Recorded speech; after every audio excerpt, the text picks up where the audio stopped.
அனைவருக்கும் வணக்கம். Jenny cooks சேனலுக்கு உங்கள் அனைவரையும் அன்புடன் வரவேற்கிறேன். அனைவருக்கும் இனிய பொங்கல் தின நல்வாழ்த்துக்கள்.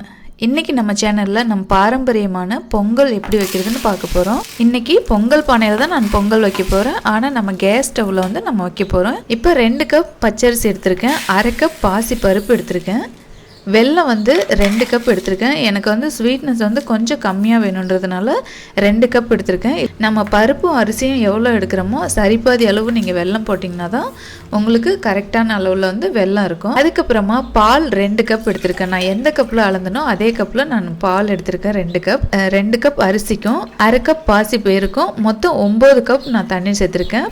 நாம் இப்போ குக்கரில் வச்சோம்னா நம்ம தண்ணி அளவு கரெக்டாக சொல்லலாம்.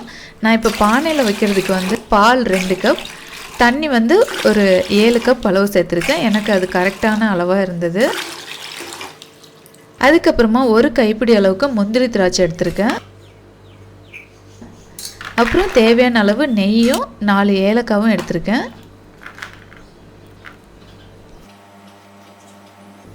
இப்போ ஃபஸ்ட்டு வந்து ஒரு பாத்திரம் அடுப்பில் வச்சுட்டு நம்ம பாசிப்பருப்பை நல்லா வறுத்து எடுத்துக்கலாம். ஏன்னா வறுத்து போட்டோம்னா சீக்கிரம் வேகும், பொங்கல் ரொம்ப வாசனையாகவும் இருக்கும். இப்போ பாசிப்பருப்பு பொன்னிறமாக வறுத்தாச்சு. இதுக்கப்புறம் இது நல்லா கழுவிடுங்க. அதே மாதிரி அரிசியும் நல்லா கழுவிட்டு ஊற வச்சுருங்க.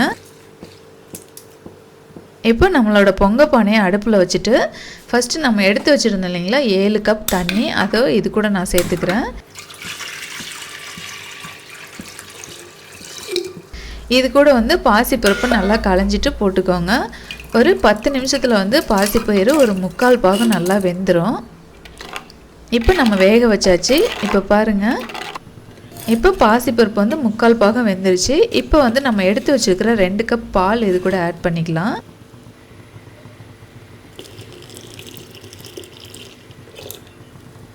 எவ்வளோ அழகாக அந்த பால் பொங்கி ஊற்றுது பாருங்கள். நான் ஊற்றாத அளவுக்கு நான் ஸ்டவ் வந்து ஆஃப் பண்ணிட்டேன். பால் சேர்த்ததுக்கு அப்புறமா நம்ம அரிசியை தண்ணியை வடிகட்டிட்டு இது கூட சேர்த்துக்கோங்க.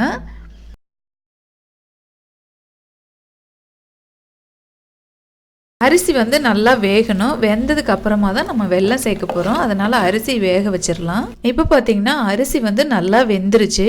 இந்த சமயத்தில் நம்ம எடுத்து வச்சுக்கிற வெல்லம் வந்து சேர்த்துக்கலாம்.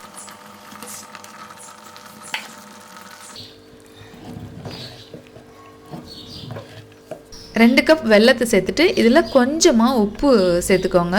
ஏன்னா உப்பு சுவை இருந்தால் தான் நமக்கு அந்த இனிப்பு பொங்கல் திகட்டாமல் நல்லாயிருக்கும். சேர்த்துட்டு நல்லா கிளறி விட்டுருங்க. இப்போ வெல்லம் வந்து நல்லா கரைஞ்சிருச்சு. இந்த சமயத்தில் நம்ம முந்திரி திராட்சை வந்து நெய்யில் வணக்கிக்கலாம். நான் ஒரு 2 டேபிள் ஸ்பூன் அளவுக்கு நெய் எடுத்துகிட்டு அதில் முந்திரி திராட்சை வந்து நல்லா பொரிய விட்டு இப்போ பொங்கலில் சேர்க்க போகிறேன்.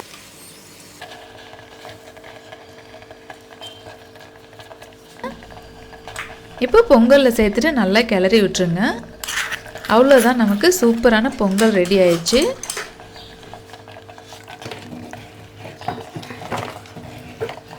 இதுக்கப்புறமா ஒரு பழுத்த வாழைப்பழம், நல்லா பெரிய வாழைப்பழமாக எடுத்துக்கோங்க.